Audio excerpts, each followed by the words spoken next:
Hello and welcome back, everyone, to Freelancer on Rocket Rabbit Commentaries. In this episode, we'll be continuing on with our escort mission, attempting to get the shipment of artifacts from where they are to a safer location. Sorry we're late.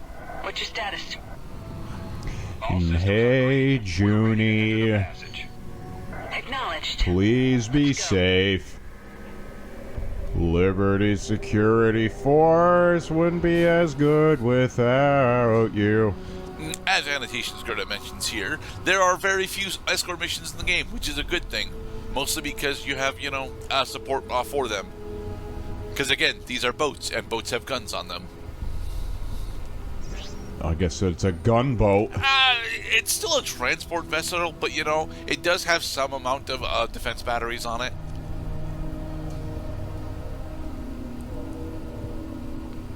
So, Mr. Cloud, what are some of your more well-researched sci-fi franchises? Transport leader, proceed to the first buoy. Research? That is an interesting question. Though that implies that I went out of my way outside of just watching the sci-fi series or movie itself in order to glean information from it. I remember looking into some trivia and stuff on The Matrix some time back.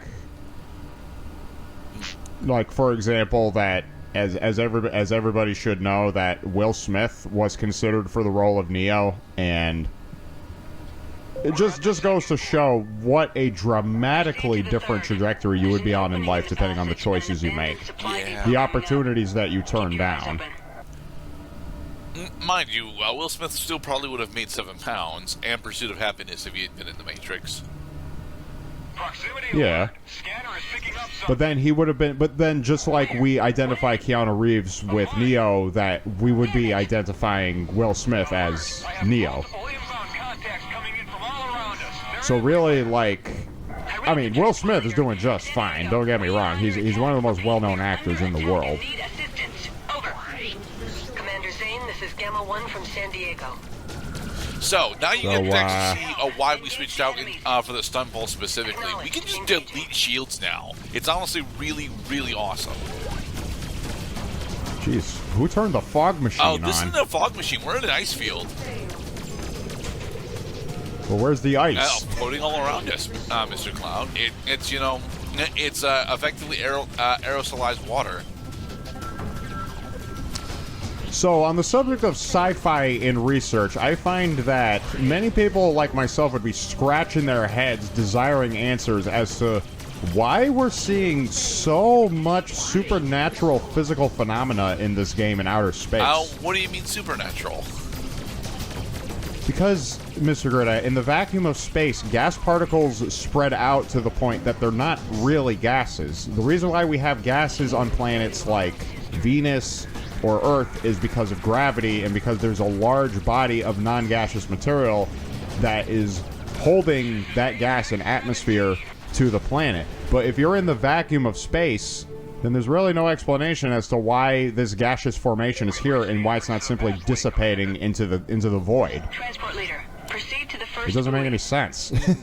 What also doesn't make any sense is that I kept in one of the very few instances of us actually dying, and it's because it's one of the very few instances of us actually dying. What happened there is not only did I run out of shield batteries to loot, I also collided directly with an enemy aircraft whilst dogfighting, which deals a pretty significant amount of hull damage. To the next buoy and keep your eyes open. That strikes me as a rather annoying thing that would happen is, oh, I crashed into the enemy fighter, so I died. It only happens very rarely, and it shouldn't be happening at all if you're actually decent at dogfighting, but I am not, so... Now, does the AI, The AI does not normally... try to stay out of the way? The AI does not normally aim itself to do that to you, mostly because, their ships are more expensive than yours. Right, they're not doing the freaking bum rush tactic that some other games that I played will do, where the enemies don't seem to have any self-interest whatsoever. Like all they seem to care about is just suicide bombing and then causing a game over screen. Thankfully, that does not happen very often, at least among the games that I've played. I read them, transport leader. San Diego, we are under attack. Repeat, we are under attack and need assistance. Over. Commander Zane, this is Gamma 1 from San Diego. Gamma 1, we need your help. Engage the enemies. Acknowledged. Engaging. Engage the enemies, but don't fly into them. Because then your boats will end up being more damaged than ours, miraculously. Conchita Guzman.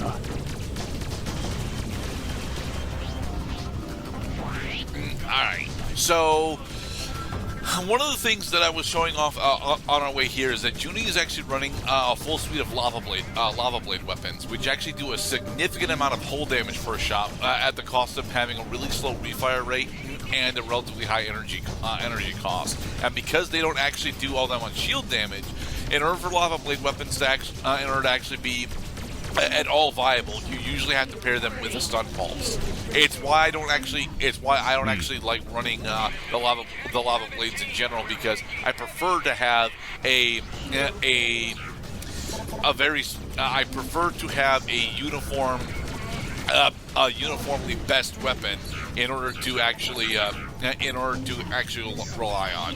And yes, we almost died again from a mine. Oh, there are mines out over here. Okay. No, there aren't mines out over here. Although narratively there are supposed to be. The enemies have the ability to drop mines whilst we are dogfighting against them. We've got to get out of here. We've actually seen mine droppers available for purchase. We don't have them, mind you, because they're not actually all that worth it to me. Acknowledged. Yeah, because you don't want to you don't want your weapons to be like a threat to yourself. That would be analogous to to sacrificing health in order to deal lots of damage to your opponent. You'll end fights more quickly, and honestly, I think I would prefer that over dropping mines, because then, of course, you run the risk of running into your own mines. No, I don't think you can run into your own mines. At the very least, I don't think I've ever seen it happen. Yeah, I desperately need to upgrade my shield, because I have the ability to run a class 4 shield, and I'm only running a class 2 shield. The thing is, the numbers on the upgraded shields don't actually seem to make that much sense to me. It is why I haven't bothered upgrading, because we've seen a class 3 shield available for sale. We just didn't actually put it on.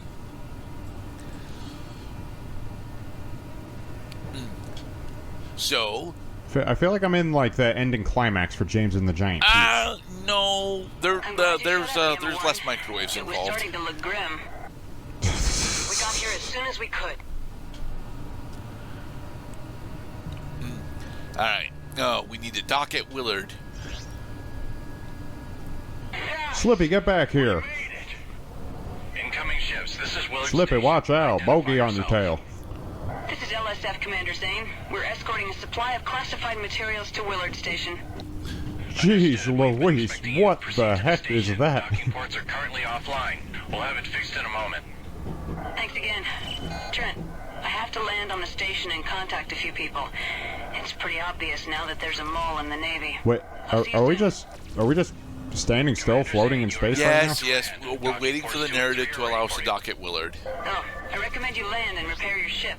We'll meet back in space in a Permission few to minutes. proceed cutscene. Permission granted. Thank you. Acknowledged. Your request to dock is granted. Please proceed to dock 2.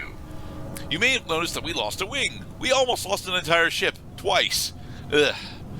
I really hope. I don't remember if Willard actually sells the level 3 or level 4 shield that we have the ability to get into.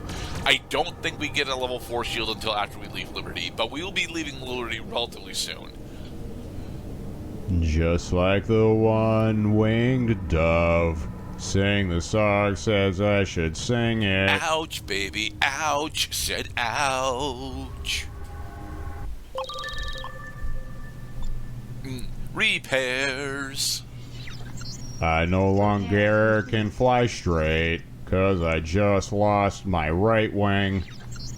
Alright, so we've got some justices that we could attempt to go into. And yes, the level 3 light fighter shield. Also, batteries. Thank you. Loaded into cargo hold. Don't max out on your cargo space. Once you max out on your cargo space, Oh, the then you cargo can't fit space any is more specifically cargo. just for trade goods. yeah, this is me checking out the Justice Mark II because I'm like, maybe I should attempt to run the Justice Mark IIIs, but nah. And no, we decided to not upgrade our shield. Oh well. All right, Juni, where are we off to? All we had to do was just fix. This is Willard Research Station. You are cleared for launch. Good journey. Trent, we have to fly back to California Minor. We'll take a shortcut this time. I'm uploading the coordinates. Let's go. Switching to a The secure 49ers. Something's terribly wrong. I wanted to brief my CO on what happened with the convoy, but he's been ordered to Manhattan. Uh-oh. My contacts tell me that he's actually been placed under arrest for treason. I tried to find out more, but all my friends at LSF headquarters seem to have disappeared. The only person I was able to contact was King, who's still in Pittsburgh. So, yes, as of now, we are no longer welcome in Liberty. This will take effect. This will take effect once we actually get back to Manhattan. But yeah. Wow. What are Rhineland Valkyries doing here? There were places where we went to where people were not automatically aggroed. But now that we've advanced the story enough, now enemies will be automatically aggroed in these docking and space gateway regions. Something's wrong here. They're opening fire. Engage.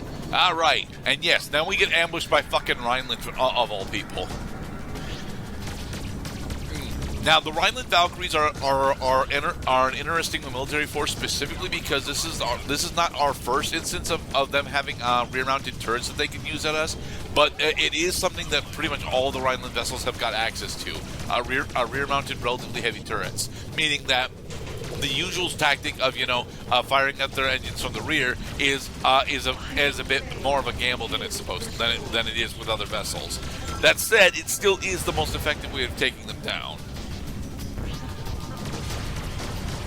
Mostly because a lot of their other weapons are actually still front mounted.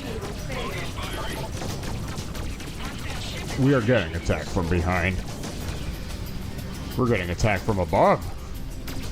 Which is weird because there's only two enemies left, so we shouldn't be getting attacked from two different vectors. Maybe one, but not two. Do a somersault. Oh, he's got reverse firing lasers. Yes. As I just mentioned, Mr. Cloud, all the Rhineland fighters have got relatively high power rear-mounted turrets. Rear-mounted, got ya. So they can attack from the rear, which is not something that the player character is very good at because the camera is always pointed forward and not backward. That said, the player character can actually do that, just not with the Star Tracker or Starflyer. Ouch!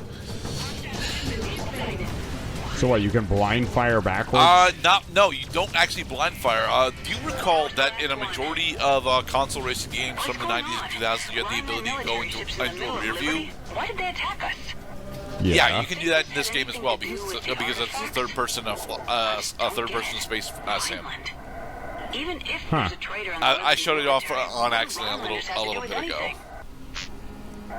So if you realize that you're getting attacked from behind, then you can just change the camera view and start attacking in return. If you have a rear-mounted turret. Again, our majority of our weapons are front-mounted, so. Alright, Trent, I'm going to find And in the next part, we'll continue on with our escape from Liberty. Yeah, we are trying to get out of Liberty officially. Well, not officially. We still have one more event to happen before that, blah, blah.